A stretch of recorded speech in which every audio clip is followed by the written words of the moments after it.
Let's start first of all with the sensor. Yes, it is true. 36.3 million pixels is the sensor that we've employed on the D800. This is truly groundbreaking in the level of detail that's being able to be captured by a camera of this size, and certainly in the 35mm format. The D800 will sit alongside the D700.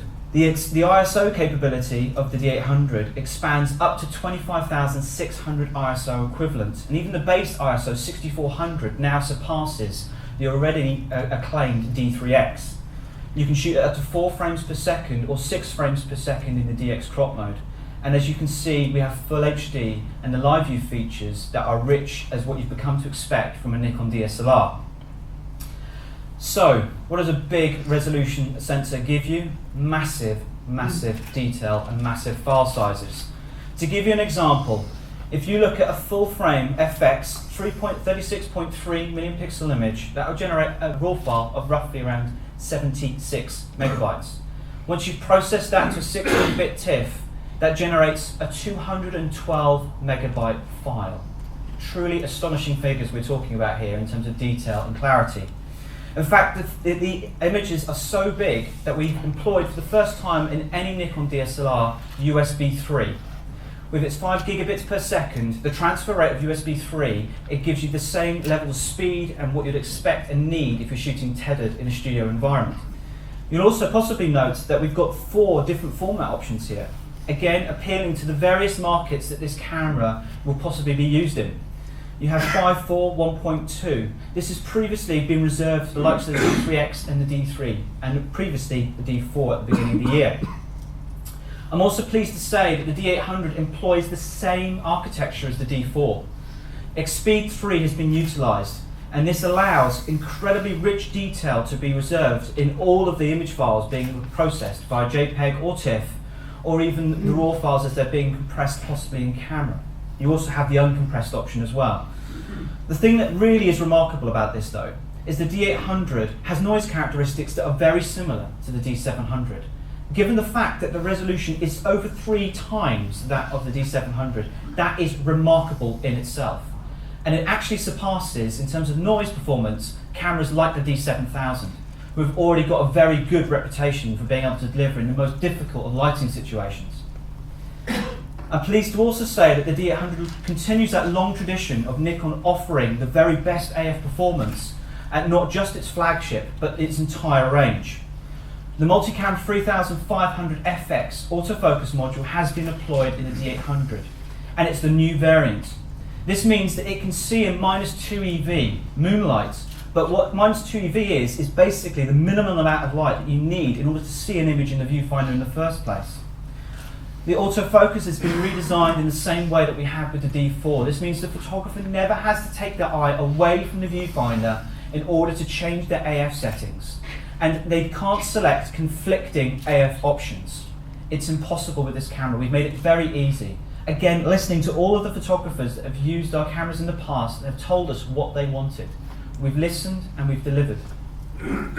This also means with teleconverters, you have a new lease of life. As we pointed out with the D4, you can actually autofocus at f8, something that's not achievable elsewhere, and the same performance that you're seeing in the D4. Again, truly remarkable at this segment as well. Now, advanced scene recognition was something that was available in all of our DSLRs now. With the D800, we've incorporated that 91,000 pixel metering system. Every single one of those pixels is utilised in determining the correct exposure and the subject positioning within the frame. Think of it that the 91,000 pixel metering is basically a consistently turned on eye of the scene. The camera is constantly analysing, calculating, determining what the best setting will be. An example we've previously used before in the past is where you've got a backlit illuminated subject. Some cameras previously in the past would have illuminated for the background because that may have been the majority of the scene. However, with the new system, it will see a face and it does face detection. Straight away it starts to meter for the face. And when you're employing it with things like 3D colour tracking, it uses the knowledge of knowing where the face is within the scene to identify where it should focus. This is where the technology is leading now with autofocus. and it's not just being reserved for our flagship models. Likewise is our movie modes. We've incorporated some incredible feature sets already within the D800. I'm pleased to say that we see the full HD characteristics that we saw with the D4. We've got 60 and 50 frames per second. We've got microphone in, 20 adjustments. Headphones out, 30. We've got visual sound level monitoring. 29 minutes and 59 seconds for maximum recording, and you can shoot at 25,600 ISO. Yes, it does sound like a Gadget Show prize list, but that is the movie features you're seeing on a D800. It continues. All the things that we saw in the D4 have been pulled through into this category as well.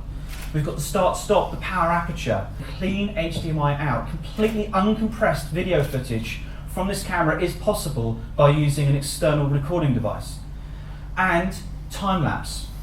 We've had time-lapse in our DSLRs for a long time.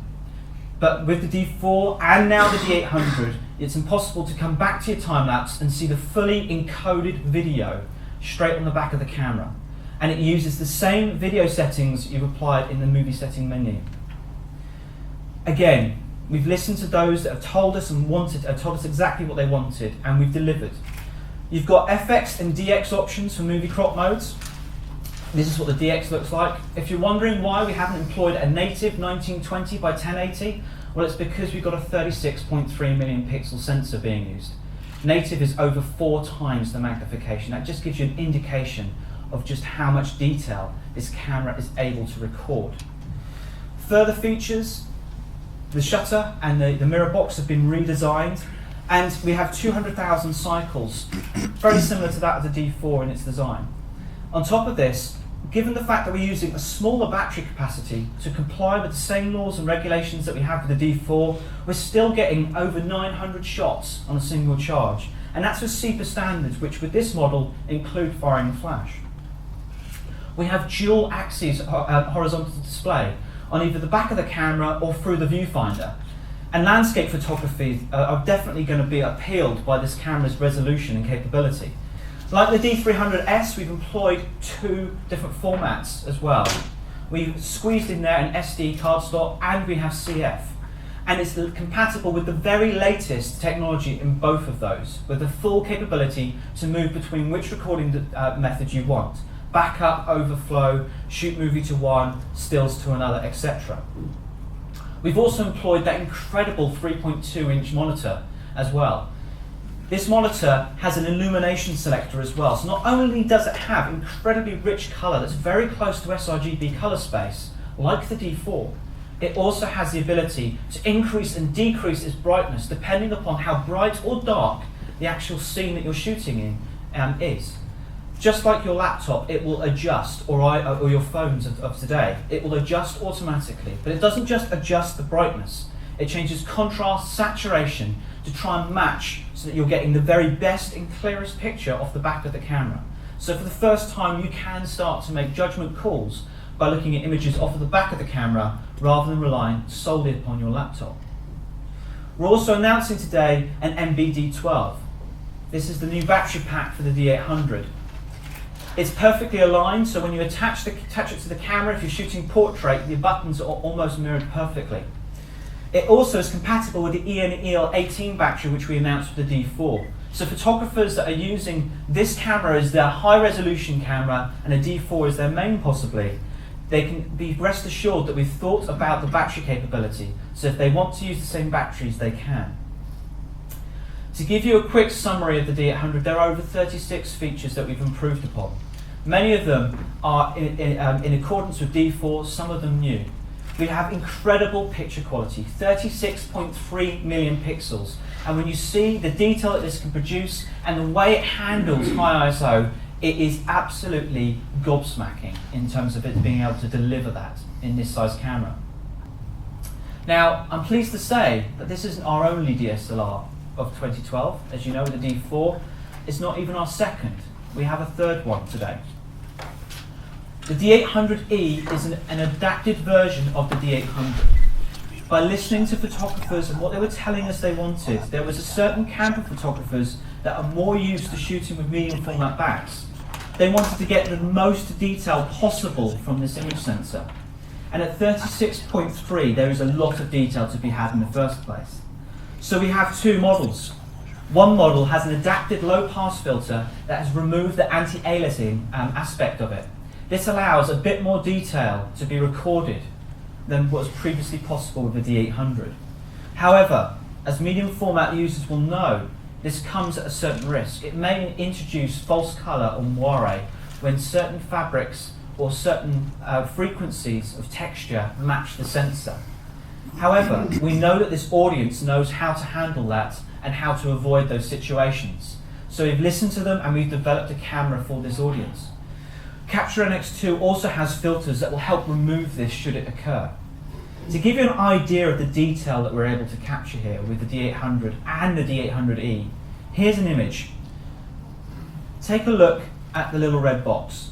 We're going to zoom into that area. To give you an idea of the level of detail this camera can capture, we have two comparison shots. On the left-hand side, we have the D800, and on the right, the D800E.